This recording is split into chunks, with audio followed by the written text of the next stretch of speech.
እኔ ፍቅር ይዞኛል በቃ የጌታን ፍቅር ይዞኛል ከዚህ ጸጉር አያምርም የጸጉሩ ስታይል ደረጃነቱ ከለሩ በዛ ላይ ደግሞ ስስ ነው ለዚህ ሰመድ በጣም ነው የሚሆነው እዚህ ሀገር በጣም ስለሆነ የሚያቃጥለን ይሞቃል ባይዘው ታውቃላችሁ አይደለ ዊክ ኮፍያ ያስተረጉ ይሄ ግን አይሞቃችሁም ስስ ነው በዛ ላይ ደግሞ በቃ በጣም ረጅምም አይደለም 12 ኢንች ነው ዋጋው ደግሞ በጣም ርካሽ በዛ ላይ በቃ ሁሌ ዝንጠ ነው የምትሉት ሲወጣ ትንሽ ስትሬት አልሆንልኝም ነበር ከኋላ ራሱ ግን ቅድም እንዳያችሁት አልሰራሁትም እዚህ ጋር በካውያ ትንሽ ለማስተካከል እየሞከርኩኝ ነው በያው ቀላል ነው ዝም ብላችሁ ስትሬት ማድረግ ግን ወይኔ ሲያምር በኢየሱስ ስም እንዴት እንደወደድኩት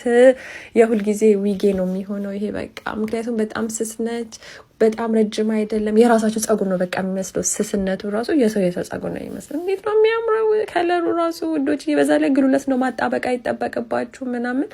ፈታ በቃ ሁሌ ዝንጥ በአንድ ደቂቃ ውስጥ ነው የምዘነጡት ጸጉሬ እኮ ከውስጡ ሽሩባ ነው ጌታን እንዴት እንደሚለውጣችሁ ደግሞ በቃ ሌላ ሰው ነው የሚያስመስላችሁ ቆንጆዬ ሴት ነው የሚያስመስለው ጌታን ኤኒዌይ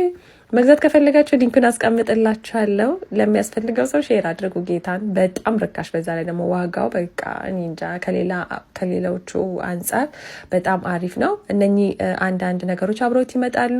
ኤኒዌይ ሊንኩን አስቀምጥላችኋለሁ እንዳልኳችሁ የኔ 12 ኢንች ነው በጣም ነው የምወዳችሁ ባይ መልካም እሁድ